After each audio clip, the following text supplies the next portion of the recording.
Hey guys, today we're going to take a look at the Hasbro Star Wars Black Series 6-inch action figure of RC-1207, better known as Sev, from the Star Wars Republic Commando game. Shout out to my friend Kenny for letting me review his copy of this action figure. Let's have a quick look at the box. Right in front of the plastic bubble, there's a gaming grade sticker. The box has a blue color theme in line with the gaming action figures. At the top of the box, there is a small window to let the light in. At the bottom, some product information.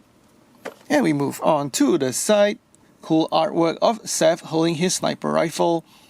Down to the back, description of Sev over here. A zoomed in version of that artwork on the side of the box, as well as a Republic Commando title over here. Some more product information at the bottom. And onto that last side is the side window of the box. So let's go ahead and get this figure open.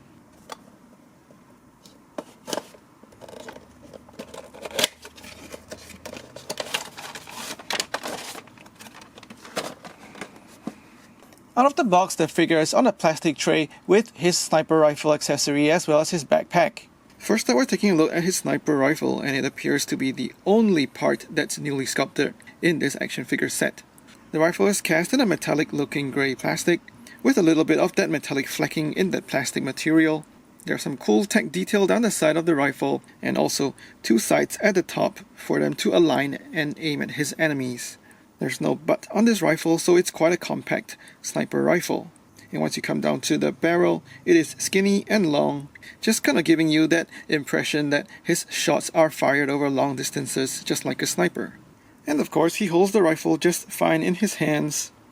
His only other accessory is a backpack, and this is cast in a white plastic, as you can see on the back. The backpack is exactly the same sculpt as the one that came with Hunter of the Bad Batch. The backpack has quite a striking paint scheme. There's a hit of lighter matte grey paint on that strip down the middle and the front of the backpack, followed by red on the midsection of the backpack. There's quite a bit of smearing of that red paint all over, just making it look and have an organic feel. There's also white paint applications for a couple of scratches down the front. And on the bottom of the backpack, we have a dark grey metallic paint. So all these colored paints just add quite a bit of contrast and makes the backpack look striking.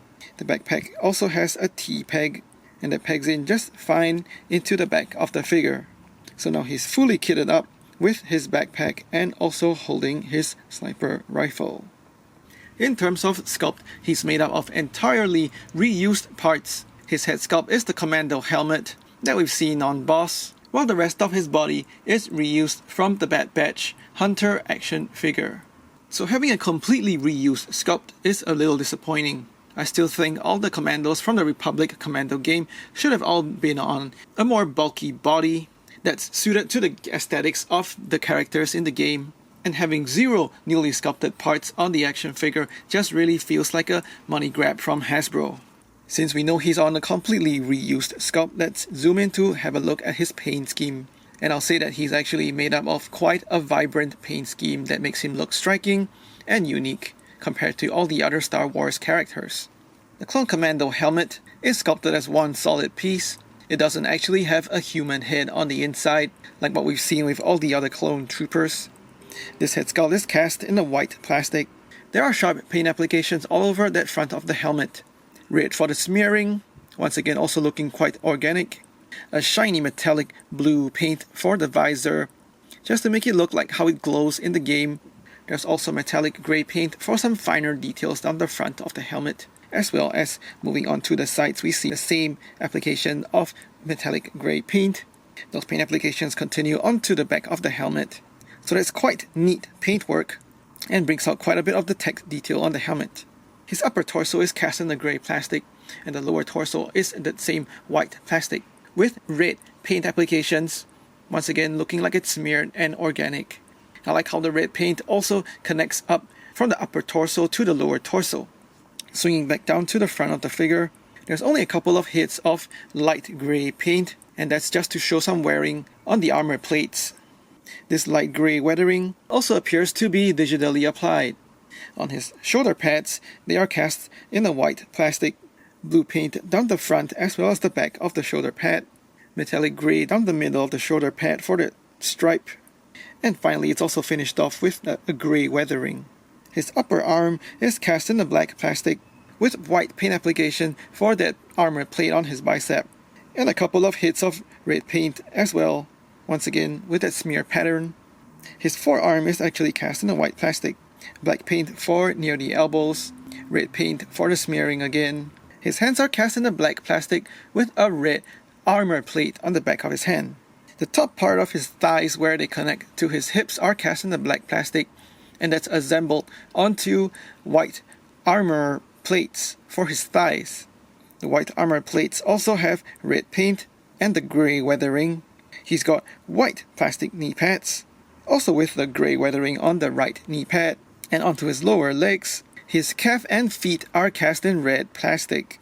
That red plastic looks like a good match to the rest of the red paint on the action figure. And those lower legs are finished off with white paint applications at the top. Once again with also quite an organic pattern on them. The character probably had white armor and painted the rest of his leg armor in red. However, for production reasons, Hasbro has instead done the opposite, which is applying white paint onto red plastic. It still looks pretty well done because the white paint and the red plastics match the rest of the action figure. For articulation, his head is on two ball joints, one at the top of the neck as well as one at the bottom. So that means you can spin his head 360. He gets quite a good bit of sideways tilt as well. He can look down, not that much, because of the large front part of his helmet interfering with his chest armor. And he can look up just that much as well. Once again, also interference from that helmet. He's got a swivel hinge at the shoulders, so that goes 360. With the shoulder pad also keyed in to that joint, so it travels together with the arm. The hinge also lets you get his arm out pretty far out. There's a swivel just above his elbow, so that acts like a bicep swivel, so you can swing his arm outwards as well as inwards. And he also has an elbow hinge that lets you get just slightly past 90-degree bend. At his wrist, he's got a swivel hinge, so that swivels 360 as well as articulating in and out, but not much because of the interference of that armored plate on the back of his hand. His right hand is a trigger hand, so the hinge functions down as well as up instead. He's got a ball joint at the torso, so you can spin him 360. He also gets quite a good sideways tilt, crunching forward quite a fair bit, as well as just a little bit backwards. Ball joints at the hips that go out quite a fair bit. Ball joints at the hips that go out quite a fair bit, almost getting you a complete split. And there's also quite good range forward and backward once you spin that thigh armor out of the way. There's a thigh swivel disguised by that thigh armor, so you can swing his leg outwards as well as inwards.